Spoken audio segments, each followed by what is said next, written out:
Hey y'all! Oh my gosh! Welcome back.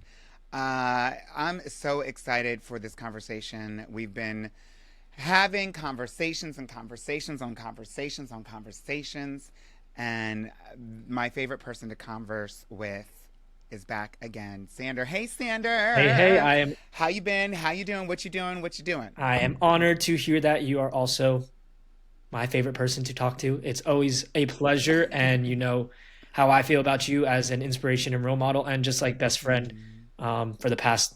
I think it's been almost 6 years now, and I talk about been a this long our time. first time and our first like engagement and the first things we did together to a lot of people, like pretty much on a weekly, daily basis. So I always love having these conversations.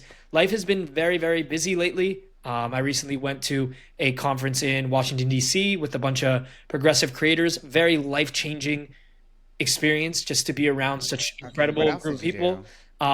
Jazz just graduated from college. Well, I know, I she has a few saw. credits left, but the traditions at Harvard are very um, incredible, and she wants to Hey, walk you don't with her got to go friends. into all that. You don't got to Well, go all anyway, that. She just graduated. That's all we need to she know. did she did the damn thing. That's what we got to say. And it was a Yes, she did. crazy time. Congrats. What else did you Well, it was a do? crazy time to just be at Harvard, just like with everything going on in society.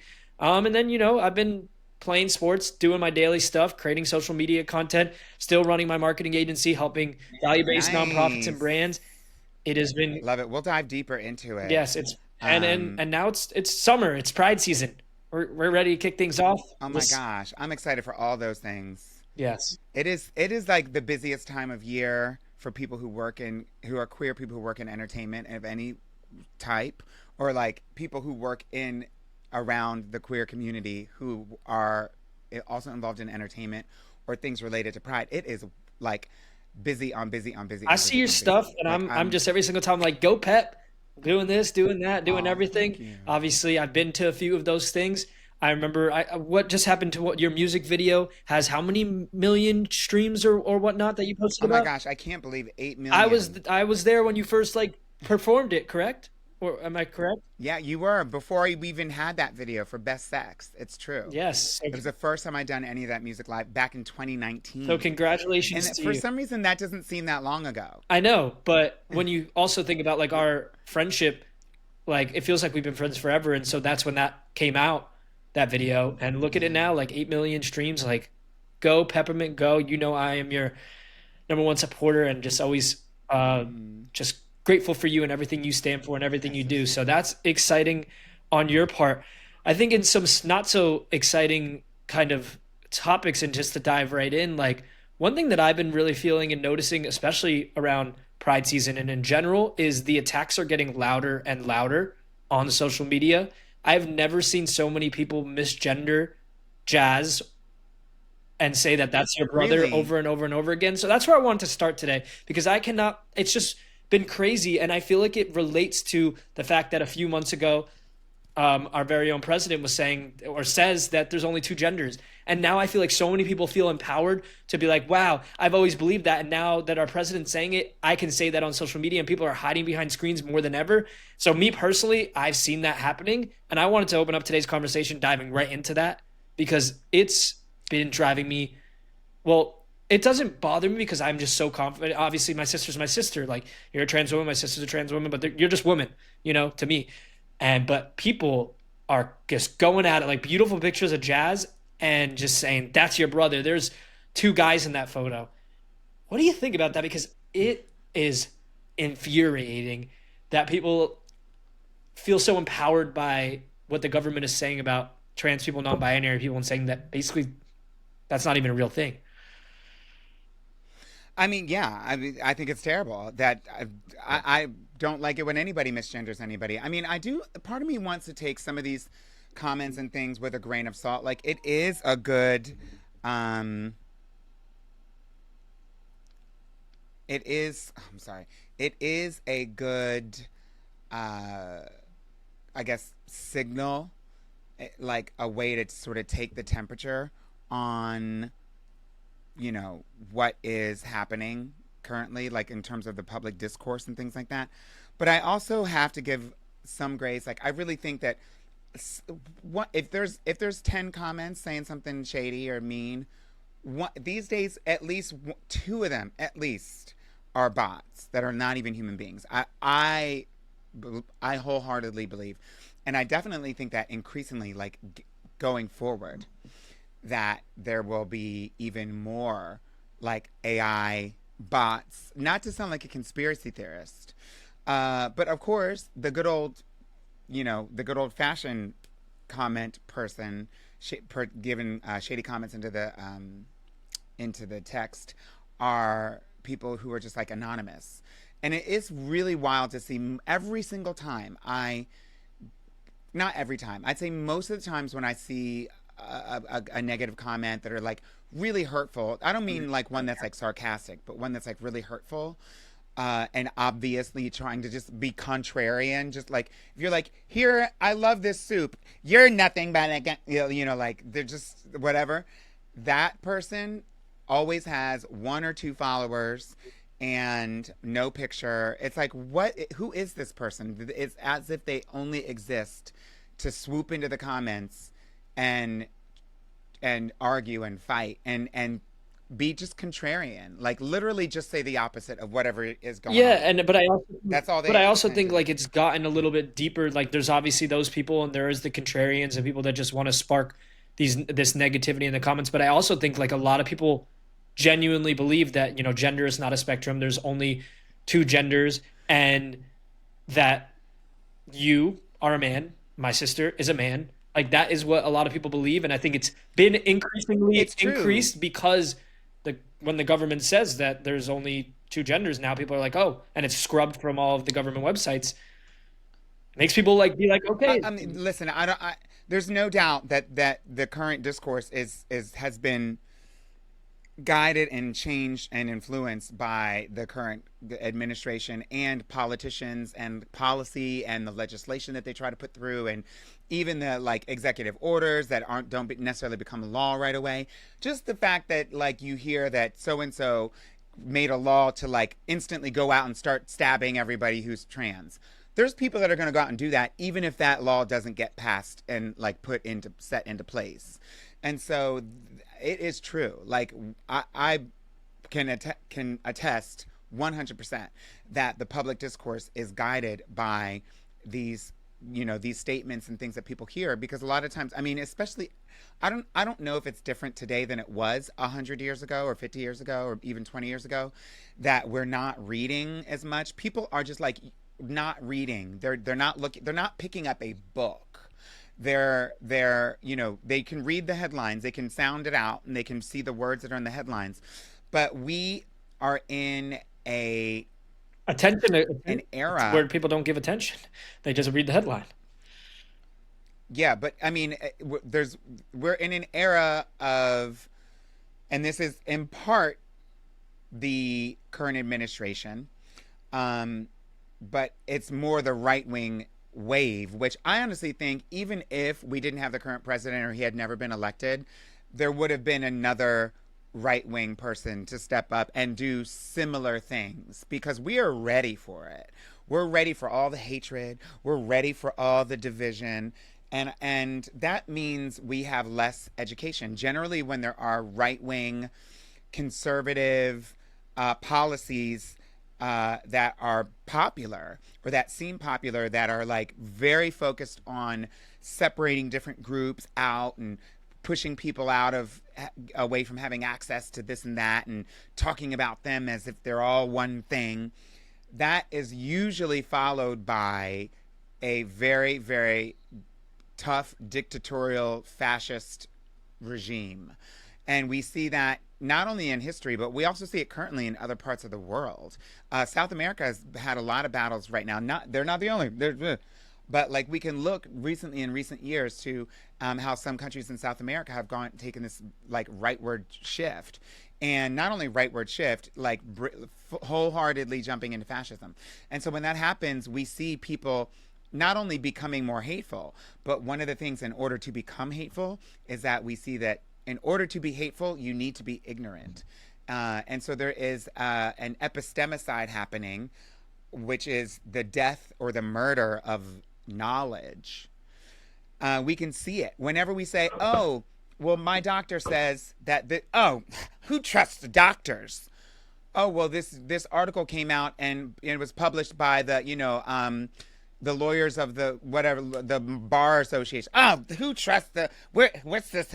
Like everybody's got to like I mean, listen, being inquisitive and questioning certain things is good, but we're seeing all this happen, I think, because people are attacking the institutions of knowledge. They're attacking not only professors and educated professionals in any of these groups. If you talk about when we're talking about immigration and there's this argument about immigration and someone saying they're all murderers and they take all our money, when there's a person who's actually educated and has a degree in immigration and citizenship, they're like, oh, actually, immigrants actually are the victims of violent crime in our country more, and they commit less crimes than the people who are natural born citizens here, and they actually pay taxes and pay into the system. Well, who says that? Well, I have a bachelorette. I have a bachelor's. I obviously don't have a bachelor's in, immigration studies. Oh, well, that's from where? Like they just don't believe it, and they're not inclined to believe a doctor when we say gender affirming care is not, butchering, chopping off people's limbs. Or that science Then supports if you have a doctor that says that, they don't want to agree. Yeah, no, exactly. I think You know. I think jumping into the issues and what you're discussing, I mean, it's this one issue that I kind of talked about, which is all these people that are saying, "Oh, um, there's only two genders," and it all kind of They don't have yeah, a they basis don't for have any that. basis from it, and they probably never have even met a trans person. I think there's statistic now going that Yeah, 71% of people haven't met a trans people. Well, you probably have, you just didn't know they were trans because people are just living their life and they're not causing you any harm. They're good people. Everyone's just out there, they're living their life. But yeah, there is definitely a push, it seems like, to like make people less knowledgeable, make people less educated. Like, and we're seeing that on the attacks at Harvard and attacks on the education system and the fight between Harvard and the administration happening right now, which I firsthand kind of got to view while I was at my sister's graduation. It was just, you know, I'm what did you yeah, see? so well, as like a proud Jewish person, a lot of people I posted about going to this and people are like, "Well, you're being anti-Semitic." Going to what? That we're going. You gotta tell us what So you I went did. to the protest where basically they were protesting against What the protest? protests against um, basically Harvard students and faculty and professors are protesting against the administration's taking of visas from international students, basically saying, "Hey, we're not going to be able to Right, fund because the international." current administration just basically said not only threatened to cut federal funding for any classes, professors, any initiatives that were involved in what they would call DEI, queer people, disabled people, people of color, people of who are of Muslim descent. I don't know that they've actually threatened to cut funding if you were like, like the Jewish Student Union, which is interesting because that is also a form of DEI. Like it's a minority group, right? But they have threatened to cut like DEI just in general. Threatened to cut federal funding for institutions that have DEI initiatives or implement DEI in different ways. But now they've gone even a step further in an effort to demonize immigrants and students who are coming here, exchange students. They've cut the funding for the program and basically try to just block access and not granting student visas, not just to Harvard, just like in general. I don't know if it's No, just to so it's Harvard it's right now. definitely starting to go worldwide, sorry, Yeah, but the most like the one that's taking center stage is because it's Harvard, is Harvard, is it's Harvard. Harvard. Yeah, I And mean, so there's a being there lawsuit. There's a right lot as all going on. this was happening, I wanted to go. Me and my Why? mom, we went. We decided we wanted to go. Be a part of the protest. We wanted to view. We wanted to listen. We wanted to be educated. It only takes you to be on Harvard's campus for a day to realize how much the culture is so important and how international students help shape, you know, the culture there and how it's important to education and just in general, as someone who also went to college and it was a much more of a melting pot than my uh, high school days in a small town, right? And just college is a melting pot of people and ideas, including international students, and it's so important for protecting and making sure that those people and those experiences are a part of your experience. And so, I think it's not just because oh they're just randomly chose no, they're to cut this program off. It's because because there are anti-war protests taking Yep. place. And this is the thing, as college students, just like any other school, like if I had a cosmetology school where people learn to do hair and makeup, and then well, if there was a cosmetology school, that would be like telling these cosmetology students who just went to school to learn how to do hair, makeup, and all these things that it's now legal for them to do hair outside of the thing. When that's what they went to school for, and they want to exercise that. The first thing I'm guessing a cosmetology student is going to want to try to do, whether it's for professionally or not, is they're going to start doing everybody's hair when they go to hair school. Whether if I'm your friend and you go to hair school and you're going to try to do my hair, like that's what they do. And so they're exercising the knowledge and the skills that they picked up in that culture. And that's the same thing in colleges and universities and our higher education institutions is, they are learning, if they went to school to learn about genocide studies or Black African American studies or women's studies, which are all things that have been are at threat of being nixed from the curriculums across our country, especially Harvard and places like that. Uh, these students want then they learn about this, so now they're more knowledgeable and they can recognize how these systems are at play even within our own country, and that is a bigger threat right now than I guess it's ever been, because these students are recognizing. I can't say it's ever been, because we had, like, famously at Kent State University and other places, college, usually this conversation, especially the anti-war sentiment, really grows on college campuses. And you know and in order to quell and stop the anti-war sentiment, they've really leaned in on labeling the protesters, every single one of them, with painting them with the same brush to make them seem like they're just discriminatory and racist And and anti-Semitic, and just me posting anti-Semitic. about this, I immediately, people on my page who listen to this rhetoric and probably only watch one news channel are coming at me saying I'm anti-Semitic for even supporting this. And no, I feel like the narrative that's being pushed is using anti-Semitism as a scapegoat to try to justify. It's not as a scapegoat, it's as an excuse, because they're not blaming anti-Semitism. They're using They're using it as a reason Muslim to be like, it's people, okay to get Islam. rid of, it's okay to take Yeah, it away. they're using it as an Exactly, and excuse. that just As creates an excuse. more problems for everyone on campuses and makes it more unsafe It for also everyone. creates more And it creates anti-Semitism. more anti-Semitism, but yet people are coming onto my page being like, "You're being anti-Semitic by doing this." No, I am saying that I don't agree that the attacks against international students is what's going to stop anti-Semitism. Harvard has admittingly shared that, hey, they need to do better things to help reduce anti-Semitism and reduce a bunch of things and problems that are going on for more than just the Jewish community. And that's on Harvard to do that. But rolling back international students and I don't know visas, that this is this it. is not. It's definitely not it. And it's only going to create more problems. I mean, this is what this does do, though, is give the ability to revoke people's access to this country, to revoke, and that's the thing that's a shame, or that I think it's just so Unless the schools unfortunate. agrees to all their DEI rollbacks and agrees to make sure that they're making sure that every single student that They gets into basically have to make the school yeah, go yeah, go just ahead. like take back everything, just any type of They basically have to make it white and straight and yes, Christian. exactly. Which And unfortunately, Jewish folks will not be included in that in the long run. I don't think, at least not not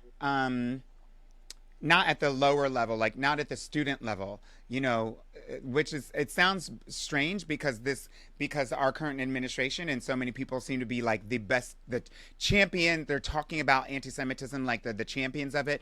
But what is wild to me is that currently, at the same time as a student says, please do not send money to fund wars. Don't send my college tuition to fund a war. I want to use my First Amendment right to protest that issue, or issues of abortion, or issues of Black Lives Matter, or whatever they want to protest.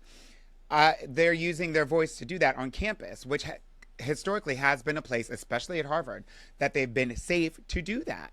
And it's wild to me that these folks are being singled out and they're being scapegoated. They're being made an example of. it's yeah. Just they're being made an example of, painted with one brush, And what's wild to me is that the instances of of anti-Semitism that I've seen by white supremacist groups, neo-Nazi organizations, are not even being talked about in the news. When there's the march last week, nothing. Got violent, nothing. The I can't remember the name of the organization.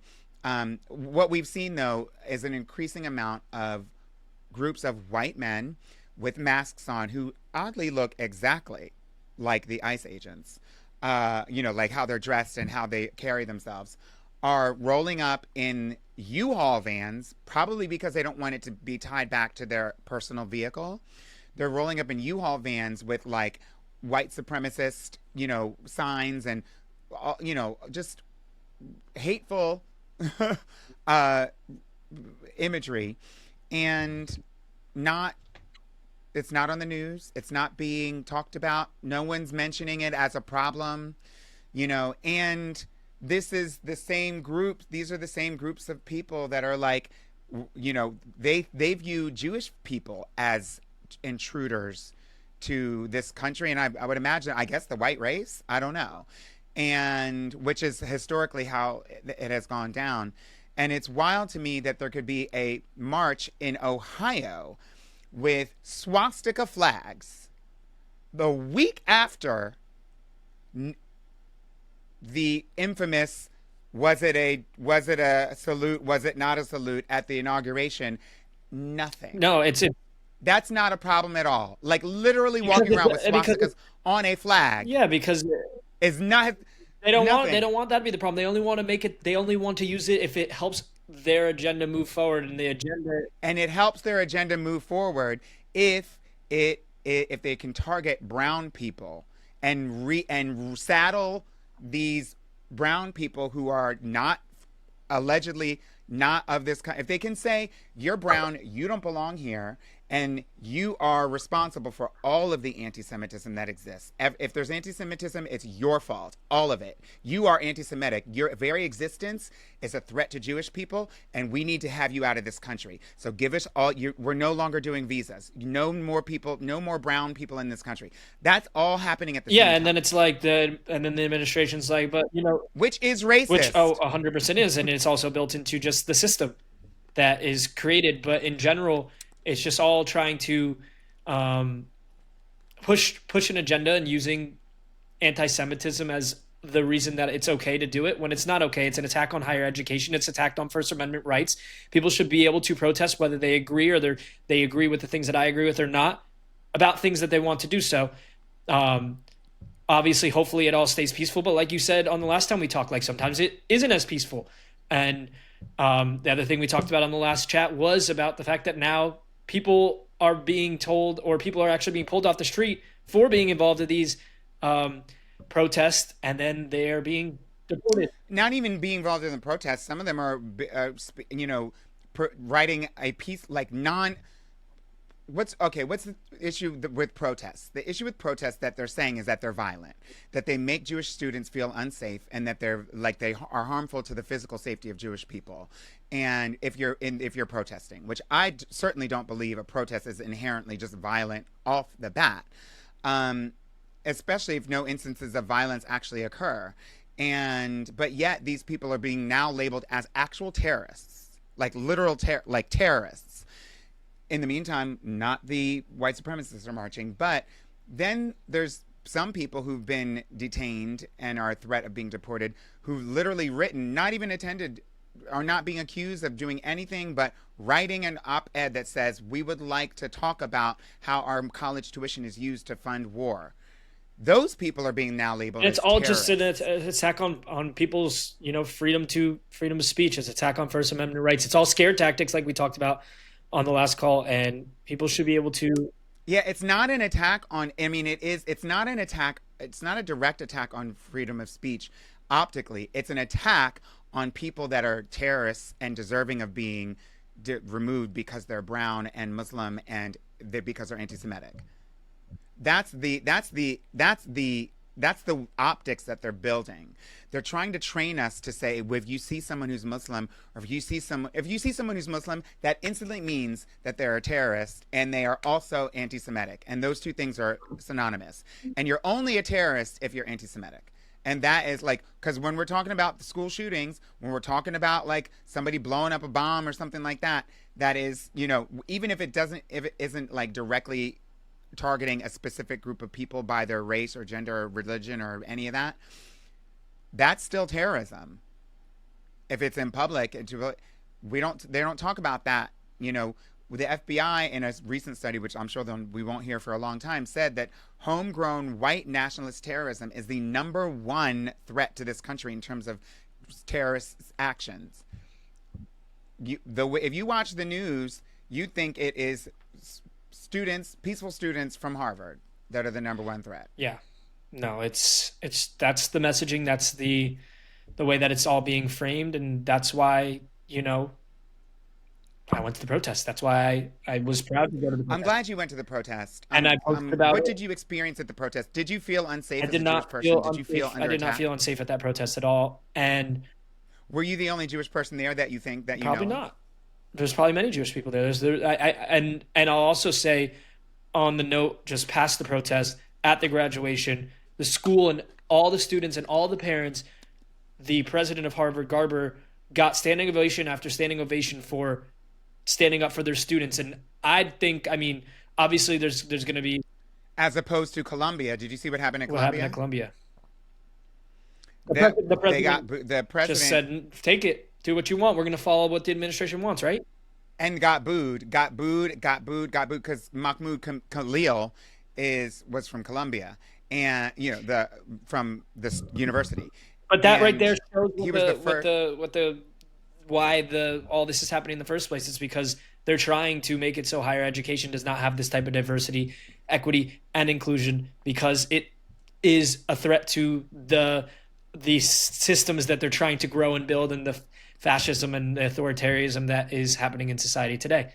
But it's a threat because it's a good thing. It's creating diversity, inclusion. It's creating a world that's safer for everyone. And if you looked and you saw, and while I was there, I got chills when all the students and all the parents, and it wasn't like some people, it was like everyone was standing up because they've seen the diversity. And once people can experience different things and realize different things, then people's eyes actually open up. Just like what we talked about. If someone actually meets a trans person, gets to know a trans person, usually they're going to be like, oh, trans people are not scary and they are awesome. But so many people, like we talked about to start the conversation, are just reading the headline or not willing to open up their eyes or not willing to give people a chance. And that's a big problem. And that's what's creating this opportunity for people to come into power and take a lot of power. And eventually they're coming for everyone.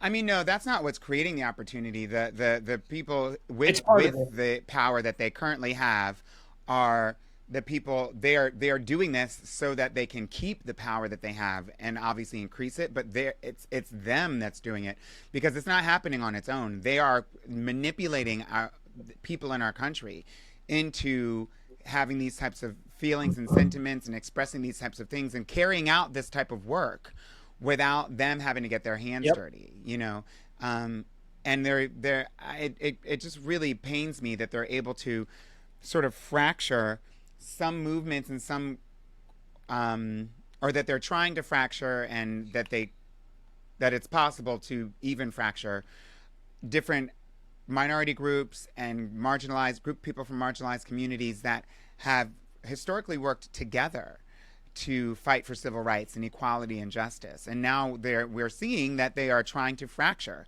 the LGB from the T. They're trying to fracture, the close connection that historically Jewish people and black people and black and brown people have had in this country when it comes to the fight for civil rights. And, they're sort of trying to get all these two groups to fight with each other, and then as the referee they step in and say, you know what, I'm going to take away all your green cards, all your rights, all your First Amendment.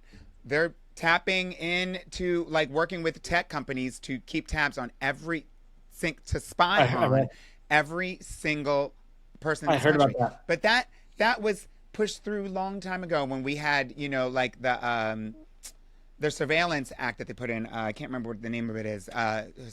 So famously, right after 9/11, we signed our rights away to privacy a long time ago. And now I actually did a post about it. They don't even need to. I can't say they don't need to. They're trying to circumvent the need for things like a warrant when trying to search your phone or eavesdrop or tap your, That's listen in terrible. on your conversations. They're trying to circumvent having to have a warrant to do that, and the way that they're one of the ways that they're doing that is just buying the information directly from iPhone or the people who make the devices or the software, you know. And then you don't need a warrant if you just buy it from because these companies, iPhone or whoever, the companies that make either the software or the hardware, basically in fine print tell you, oh, when you buy this new version, everything you do on it is going to be recorded and we get to keep it. Sign here if you want it. And we sign, and then now they have it. Yeah, no, that is just not good. And speaking on fine print, I don't know if we want to shift topics here, and feel free to cut me off. But Yeah, obviously, let's shift. and we could spitball it and not go too deep into it. But obviously, Go we ahead, go have ahead. this big, ugly, beautiful bill. Some people think big, some people think ugly, some people think awesome. There seems to be a divide between No, it, it's they're the calling it. beautiful. They are trying to call it the big beautiful bill because they know that all you have to do is say the opposite of And whatever it read the fine is. print. If you read the fine print, you would know that. Oh, and they say it's There's increasing the over a deficit. thousand Yeah, pages. it's over 1,000. They say, oh, it's helping the deficit. Well, the person running Doge now is finally saying, oh, no, no, it actually doesn't. Like it's not doing that, and a lot of the things that it is doing is going to hurt a lot of people, including cutting Medicaid, Medicare, SNAP, a bunch of different things. I haven't read obviously all 1,000 pages, but just I've been doing different research and kind of like learning more about what's going on, clean energy attacks, just a lot of crazy things going on in that. Well, Yeah, I mean, essentially, our government has been in a situation where, over the past several years, they have allocated portions of the the budget, which is the money that we pay in taxes, into certain back into us. Like you collect taxes from us as a government. The job is to provide a military so that we are safe, provide things that we need and want, services, protection, safety, but mostly services because you're not in a war every day. You know what I mean? It's unless depending on where you live. But in this country, we spend the most money on the military budget, and that's but it doesn't really acknowledge how many people are dying of have homeless and people. The number one thing people are dying, or the number one cause of bankruptcy in our country, I should say, is medical bankruptcy. People can't afford their medication and their surgery or their whatever they have. People, are there's way too many homeless people considering how many empty apartments and houses there are in this country, and how much wealth there is in this country. And so there are services that we have put in place over the years to address those things, obviously not that successfully.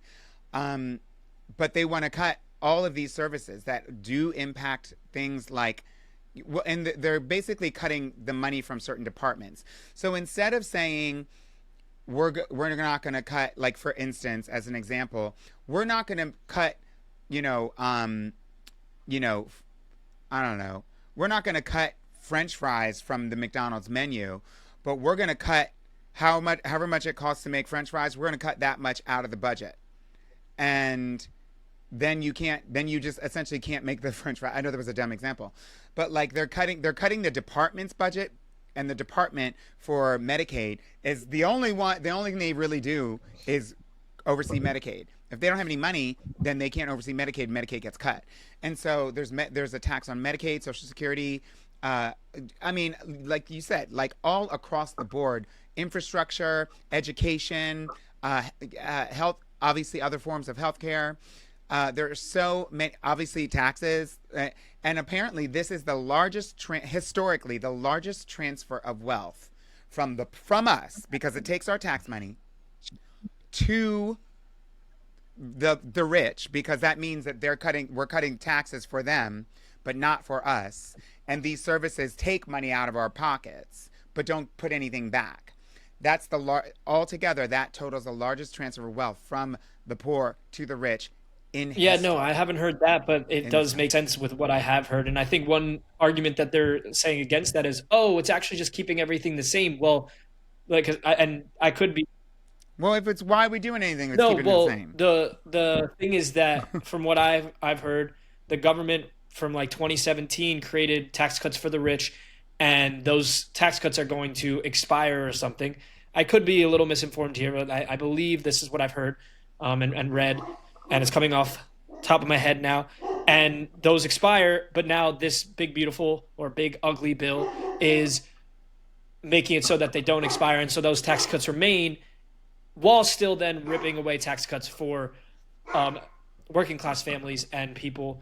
And so that's what's probably creating this big transfer of power that you're describing. That I hadn't heard that exact term, but that's exactly what's happening, and it's cutting all these essential programs that help so many people. And then a lot of people will say, "Oh, but I don't rely on Medicaid, so how's it going to help me?" Well, guess what? When those people who are on Medicaid now have to go sit in the emergency rooms and the line is so long, and now you need something, well, guess what? That is going to affect you. It is going to affect everyone. It's going to trickle down these cuts on Medicaid and Medicare. So everyone should care. That's why we put money aside in the budget in the first place. That's why we pay collectively into taxes that go towards the roads. That's like me saying, I don't care. I, you know what? Our taxes go to fixing the roads and building bridges. I don't drive. Fuck the roads. Let them crumble. No, just because I don't drive on the roads doesn't Then mean what happens when you want to that have we should people just come let over? them They go can't get to down. you anymore now. Yet you can't. You can't. It's gonna it affects every single everyday life. These attacks on basically the poor, the people with disabilities, are an attack on everyone. Well, yeah, that's what it is, and it puts people who are it's incredibly expensive to be poor because there's a quote unquote poor tax, which means that it's like more expensive and more costly to get out of poverty and to be in poverty and get out of poverty than it is just to stay in poverty. It is so expensive because they cost everything's at a higher premium, and the richer you get, the less expenses of certain things that you're in terms of taxes, you know you are necessarily being asked for in terms of a percentage, and but beyond that, cutting actual programs in order to pay for those tax cuts that only are you only get to take advantage of if you make over a certain amount is wild Yeah, to no, me. and I'm not. I think this is online, and I'm not going to use any names or give too much examples. I'm actually going to make it up little to protect the privacy. Okay, But well, what just is the it idea then? that I have someone in my life who had an instance where they were able to make a little bit more money. They're on either Medicaid or Medicare. They were able to make a little more money for a short period of time, and in that moment, they were like, "I can't be making this amount of money because I'm going to lose my access to these services that I am going to need unless I can make this a sustainable career long term. This is not going to be okay for me." Like you just described, it's an exact example. Someone that I know, I talked to them about it, and that's that just shows like how the system is set up, and it only Stop. is with these cuts is going to affect a lot more people, and that's going to trickle down to affect everyone. Yeah, but unfortunately, they're doing their best to convince people that it's a beautiful bill and you're gonna love it. Don't read it. You're Just like gonna the just SAVE love Act that we it. talked about Oh, last time. we want to go after the trans people and we're using it to get rid of immigrants. You're gonna No, and love that's it. exactly what we talked about last time when we talked. I think it's good. It's coming. The Save Act is in No, there and well, too. I didn't know it was exactly in there, but you described it. People are like, "Oh, you're saving voting rights." Yeah, yeah, yeah. But when we talked about it last time, we discussed how no, it's actually not doing that. But if you don't read it, you don't realize that it's affecting your wife. And it's the same thing with this description. That's why they're running with it. And it's listen, as a digital strategist, like I can't say that like I kudos to the people in power and how they used and manipulate the media, but it's You better disgusting. not say No, kudos no, to them. okay, kudos is the wrong word, but you know what I'm getting at. Like the way they do it, it's very strategic, it's very powerful, it's effective, but it's In terms of their messaging. yeah, it's messed up and it manipulates people, um, and it's not okay. And But the people are not looking for anything because they're what? Not as educated as they would have been. Most of us don't have the time or energy to look through because our jobs become our lives. And that's one of the things that they want. They want you working. They want you to say, you know what? I don't have time for anything. I can barely afford anything. Let me just pick up another 10 shifts of work. Because every single hour you spend at work makes someone millions of dollars at the Yep. end.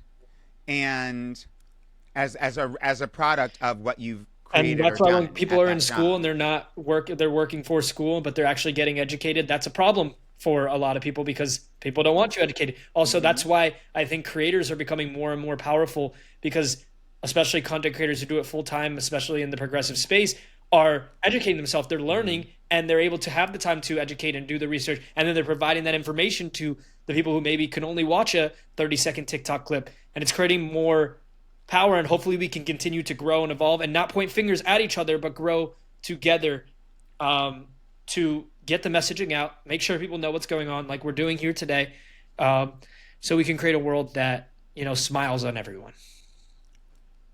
Oh God, even your platitudes at the end.